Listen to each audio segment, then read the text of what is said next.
Over the past few years, I've started to do certain things, and I sometimes find myself thinking, I wish I'd known this in my 20s. I wrote these things down as if my 42-year-old self was giving advice to my 20-year-old self, and it turned into this video, 7 things I wish I knew in my 20s. Me and my dad talk about this one often. We wish we'd started weight training earlier in life. I started weight training at the age of 40 and my dad started at the age of 72.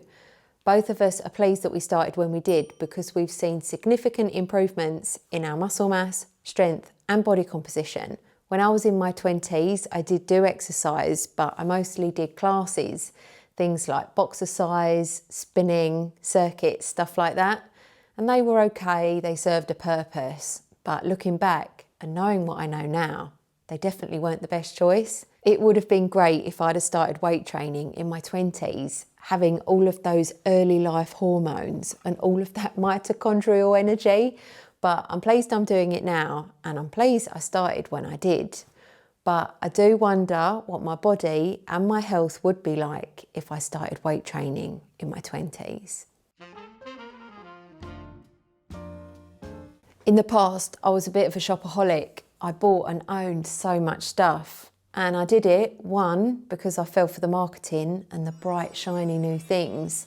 And 2, I thought these things would make me happy. After more than 2 decades of buying so much stuff, I've learned that neither of these things are true. Almost all marketing is BS, and the things didn't make me happy. Over the last 6 months, I've been on a huge mission to downsize my belongings. Right now, I'm in the middle of the biggest clear out to date. One of the things I've learned is the more stuff I own, the more complicated life feels, probably because I've got more stuff to take care of. And interestingly, the less stuff I own, the less stuff I want to own. I realised all this when I did my 100-day outfit experiment. And as the name suggests, I wore the same outfit for 100 days and it changed my view on the amount of things that I owned and didn't use or need anymore. And in fact, I'm still wearing the 100-day uniform most days now. 11 months on from doing the experiment, still got it on. Alongside owning less stuff comes the benefits of spending less money and having a simpler life. And I sometimes find myself thinking, I wonder what my life would have looked like if I'd have known this in my 20s. I got the urge to start running when I was 29, a decision I made when I was on the verge of my 30th birthday. I used to watch adventure and survival races on TV and thought about how much I wanted to do these kind of events. But at the time, I owned my beauty salon and the most exercise I did was my circuit classes. That's when I started running. My first run was to the bridge at the end of my road, which was 0.7 miles away, and it didn't go well. But over the months and then the years, the 0.7 miles turned into 10 kilometres, marathons, and then into multi-day adventure races, which eventually turned into being invited onto a team to row across the Atlantic Ocean. These cardiovascular-based endurance events, they battered my brain and body, putting them through a lot of prolonged stress and sleep deprivation. The Atlantic Row, for example, took 43 days, and the most sleep that I got at any one time was 1 hour and 40 minutes. Saying that, I gained so many lessons from doing these endurance events, and they've led me to where I am today. I definitely don't regret doing them, but part of me thinks perhaps I could have gained those lessons in other, healthier, more sustainable ways. Sometimes I wonder if putting my body and brain through the amount of prolonged stress caused me to have some of the health issues that I've had later in my life. They're not major health issues, but they've been enough to knock me off my feet a few times. Some people ask me if I would do endurance challenges like that again, and my answer for many years has been a strong no. I made that decision after reading the book Why We Sleep by Matthew Walker. I'd happily do an adventure, but only if I could get a decent night's sleep at the end of each day. And all this makes me wonder what my life would look like if I hadn't battered my body with loads of endurance events and instead focused on something like weight training instead.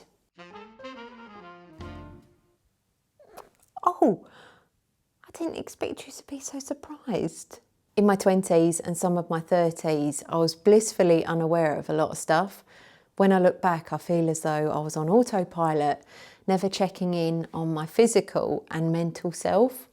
I was go, go, go all the time, and then I wondered why I would crash hard every few months.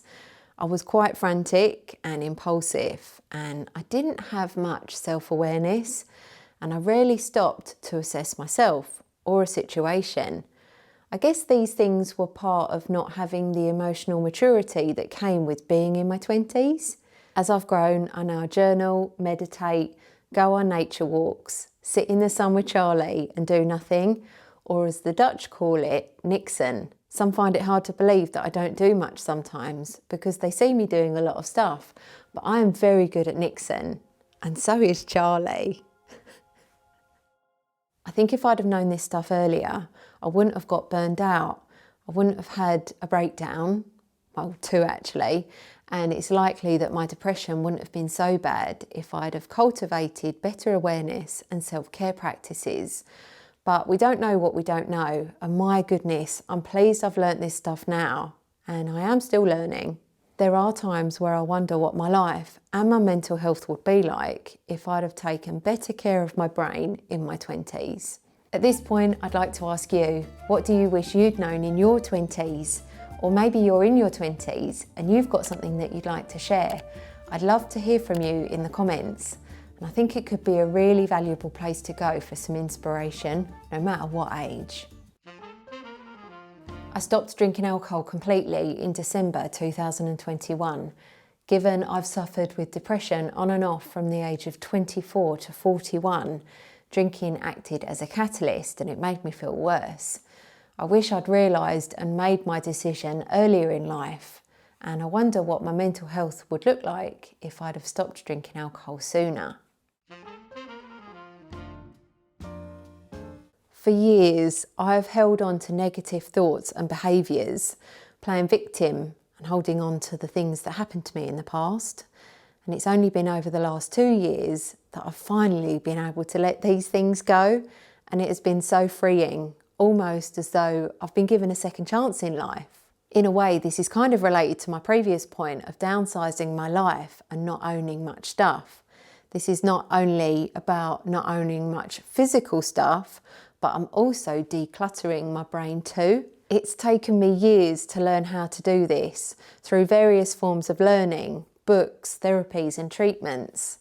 I wish I'd been able to let go sooner, but I probably wasn't ready. I wasn't capable, and I was still attached to the emotional baggage, and I wasn't emotionally mature enough to let it go. There's a couple of things that helped me make an enormous difference in being able to let these things go.